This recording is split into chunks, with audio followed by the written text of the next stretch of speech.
नमस्कार विद्यार्थी मित्रांनो, लक्ष सरकारी नोकरी या एज्युकेशनल चॅनलवर आपले पुन्हा एकदा स्वागत. मित्रांनो, आज आपण काही महत्त्वाचे चालू घडामोडीचे प्रश्न या ठिकाणी कव्हर करून घेणार आहोत, जे येणाऱ्या भरतीसाठी तसेच आपण कोणत्याही परीक्षेची तयारी करत असाल बघा, तर त्या प्रत्येक परीक्षेसाठी हे प्रश्न अतिशय महत्त्वाचे असणार आहेत. त्यासाठी व्हिडिओ आपल्याला शेवटपर्यंत नक्की पाहायचा आहे. याचा PDF हा आपल्याला टेलिग्रामला मिळून जाईल. टेलिग्रामची लिंक ही डिस्क्रिप्शनमध्ये देण्यात आलेली आहे.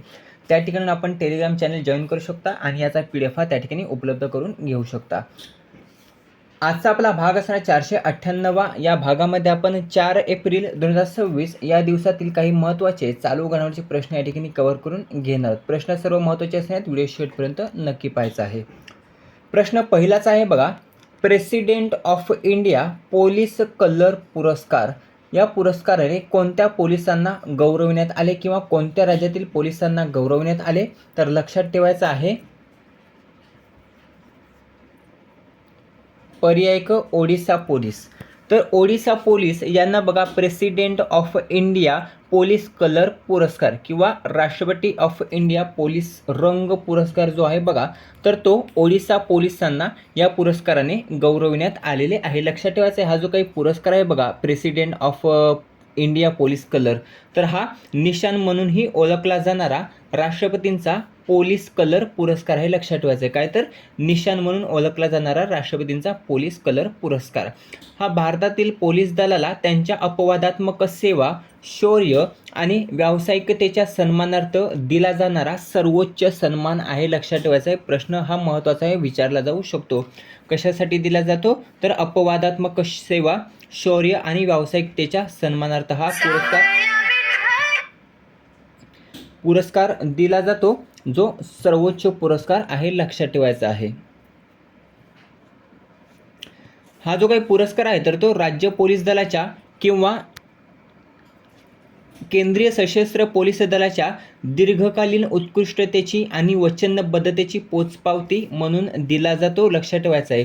हे जे काही आहे तर हे पोलिसांच्या गणवेशाच्या डाव्या बाहीवर लावलेल्या एका विशेष ध्वजाद्वारे बघा दर्शवले जाते. कशाद्वारे? तर पोलिसांच्या गणवेशाच्या डाव्या बाहीवर लावलेल्या एका विशेष ध्वजाद्वारे हे दर्शविले जाते. या प्रतिष्ठित सन्मानासाठी पात्र होण्याकरिता सशस्त्र दल किंवा पोलीस युनिटने 25 वर्षांची असाधारण सेवा बजावलेली असणे आवश्यक आहे. ही होती या प्रश्नाची महत्त्वाची माहिती. ही सर्व माहिती जी आपण या ठिकाणी कव्हर केली तर ती आपल्याला पर्यायांमध्ये विचारली जाऊ शकते, त्यासाठी लक्षात ठेवायचं आहे. प्रश्न क्रमांक 2, सूक्ष्म अन्न प्रक्रिया योजनेमध्ये कोणते राज्य अव्वल ठरलेले आहे? तर सूक्ष्म अन्न प्रक्रिया योजनेमध्ये जर आपण पाहिलं तर महाराष्ट्र हे बघा आपल्या पहिल्या स्थानी आलेलं आहे. पहिल्या स्थानी कोणतं आहे? तर महाराष्ट्र हे पहिल्या स्थानी आहे. महाराष्ट्राने उत्तर प्रदेश आणि बिहार या 2 राज्यांना बघा मागे टाकत एक मोठी झेप घेतलेली आहे. लक्षात ठेवायचं आहे. आणि सूक्ष्म अन्न प्रक्रिया योजनेमध्ये महाराष्ट्र आता पहिल्या स्थानावर आलेला आहे. जर आपण थोडीशी माहिती पाहिली तर मूल्य साखळी तयार होऊन शेतकरी आणि प्रक्रियादारांना जास्तीचा नफा मिळावा म्हणून बघा देशामध्ये पंतप्रधान सूक्ष्म अन्न प्रक्रिया योजनेची सुरुवात जून 2020 मध्ये झाली होती. केव्हा? तर या सूक्ष्म अन्न प्रक्रिया योजनेची सुरुवात जर आपण पाहिली तर जून 2020 मध्ये झाली होती. आजपर्यंत देशामध्ये 1,59,129 प्रकल्पांना बघा बँकेमार्फत प्रत्यक्ष कर्ज वितरण झालेले आहे. त्यात महाराष्ट्रातील 25,331 प्रकल्पांना एकूण 1,982 कोटी रुपयांचे कर्ज वितरण हे आतापर्यंत करण्यात आलेले आहे. आणि याचं बघा महाराष्ट्र हे बघा सूक्ष्म अन्न प्रक्रिया योजनेमध्ये अव्वल स्थानावर असून महाराष्ट्राने उत्तर प्रदेश आणि बिहार या 2 राज्यांना मागे टाकलेले आहे. प्रश्न क्रमांक 3, भारताचे पहिले पोर्ट ऑफ रिफ्यूज कोणत्या कंपनीने विकसित केलेले आहे? तर भारताचे पहिले पोर्ट ऑफ रिफ्यूज जर आपण पाहिलं तर ते अदानी. लक्षात ठेवायचं आहे, पर्याय ड अदानी या कंपनीने विकसित केलेले आहे. Adani ports and special economic zone limited, ज्याला आपण APSEZ म्हणतो. लक्षात ठेवायचं आहे APSEZ. तर या Adani ports and special economic zone लिमिटेडने भारतातील पहिले पोर्ट ऑफ रिफ्यूज POR कार्यान्वित केलेले आहे. हे केंद्र महाराष्ट्र दिघी बंदर आणि ओडिसा गोपाळपूर बंदर येथे असून संकटात सापडलेल्या जहाजांना सुरक्षित आश्रय, मदत आणि आपत्कालीन सेवा प्रदान करणार आहे. लक्षात ठेवायचं आहे. उद्देश काय आहे तर सागरी आपत्कालीन परिस्थितीमध्ये जहाजांना सुरक्षित स्थान देणे, जीव वाचवणे आणि सागरी पर्यावरणाचे नुकसान कमी करणे हे यामागचे उद्देश आहे. स्थान जर आपण पाहिलं तर पश्चिम किनाऱ्याजवळ दिघी बंदर आणि पूर्व किनाऱ्यावर गोपाळपूर बंदर. सेवा काय असणार आहेत? अग्निशमन, प्रदूषण नियंत्रण, सॅल्व्हरेज, जहाज काढणे आणि आपत्कालीन समन्वय इत्यादी सेवा असणार आहेत. APSEZ ने या सुविधेसाठी स्मिथ सॅल्वेज आणि बॉक्सक्लीज सोबत सामंजस्य करार हा यासाठी करण्यात आलेला आहे. चौथा प्रश्न आहे 1 एप्रिल 2026 रोजी बघा कितवा RBI स्थापना दिवस साजरा करण्यात आला तर पर्याय ब 91वा. 1 एप्रिल 2026 रोजी RBIचा 91वा स्थापना दिवस हा नुकताच साजरा करण्यात आलेला आहे. स्थापना केव्हा झाली होती RBIची तर 1 एप्रिल 1935ला. 1 एप्रिल 1935ला RBIची स्थापना ही झाली होती आणि यावर्षी 91वा RBI स्थापना दिवस हा साजरा करण्यात आलेला आहे. महत्त्वाचा प्रश्न विचारला जाऊ शकतो. सध्या RBIचे गव्हर्नर कोण आहेत तर संजय मल्होत्रा आहेत. बघा संजय मल्होत्रा कितीवे आहेत तर 26वे RBI गव्हर्नर आहेत संजय मल्होत्रा. हे लक्षात ठेवायचं आहे. RBIचे पहिले गव्हर्नर कोण होते तर ऑस्बॉर्न स्मिथ होते. पहिले भारतीय गव्हर्नर जर विचारले तर CD देशमुख होते. दोन्ही प्रश्न लक्षात ठेवायचे आतापर्यंत विचारण्यात आलेले आहेत.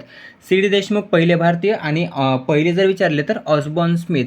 मुख्यालय कोणत्या ठिकाणी RBIचं तर मुंबई या ठिकाणी RBIचं मुख्यालय आहे. प्रश्न क्रमांक 5वा ऊर्जा सांख्यिकी भारत अहवाल 2026 नुसार देशातील ऊर्जेचा सर्वात मोठा स्रोत जर आपण पाहिलं तर तो कोणता आहे तर याचं उत्तर आहे बघा पर्याय ड कोळसा. ऊर्जा सांख्यिकी भारत अहवाल 2026 नुसार देशातील ऊर्जेचा सर्वात मोठा स्रोत जर आपण पाहिला तर तो कोणता आहे तर कोळसा आहे. बघा कोळसा लक्षात ठेवायचा आहे. प्रश्न क्रमांक 6वा आहे Krishnamurthy Tandon school of artificial intelligence कोणत्या IIM मध्ये बघा स्थापन करण्यात आलेले आहे तर पर्याय ब IIM अहमदाबाद. IIM अहमदाबाद या ठिकाणी बघा Krishnamurthy Tandon school of artificial intelligence हे स्थापन करण्यात आलेले आहे. थोडीशी माहिती घ्यायची झाली तर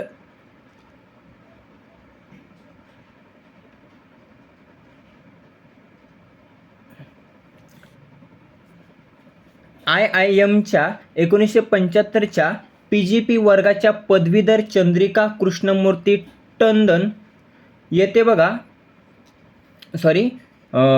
PGP वर्गाच्या पदवीधर चंद्रिका कृष्णमूर्ती टंडन आणि त्यांचे पती रंजन टंडन यांनी बघा IIM अहमदाबाद येथे नवीन AI स्कूल स्थापन करण्यासाठी 100 कोटी रुपयांची देणगी दिलेली आहे. एका अधिकृत घोषणेनुसार Krishnamurthy Tandon school of artificial intelligence हे व्यवसाय आणि समाजाच्या फायद्यासाठी IIMच्या व्यवस्थापन अनुभवासह आर्टिफिशियल इंटेलिजन्सच्या क्षमतेचा उपयोग करणारे एक उच्चस्तरीय व्यासपीठ असणार आहे.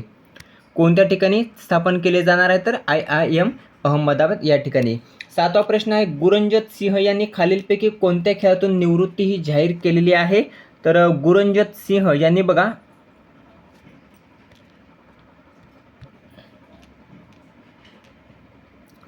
हॉकी या खेळातून बघा निवृत्ती जाहीर केलेली आहे. गुरंजित सिंह जर आपण पाहिले तर यांना 2021 मध्ये अर्जुन पुरस्कार हा देखील प्राप्त आहे. केव्हा तर 2021 मध्ये त्यांना अर्जुन पुरस्कार प्राप्त आहे. त्यानंतर 2 वेळा ऑलिम्पिक पदक विजेत्या भारतीय संघाचा भाग असलेला हा गुरंजित सिंह आहे ज्याने बघा विश्वचषकापूर्वी निवृत्ती जाहीर केलेली आहे. FIH प्रो लीग 2020 मध्ये बघा नेदरलँड विरुद्ध 13 सेकंदामध्ये त्यांनी गोल केला होता. किती? फक्त 13 सेकंदामध्ये सामना चालू झाला आणि त्या सामना चालू झाल्यानंतर फक्त 13 सेकंदामध्ये त्याने गोल केला होता. केव्हा तर 2020 मध्ये नेदरलँड्स विरुद्ध.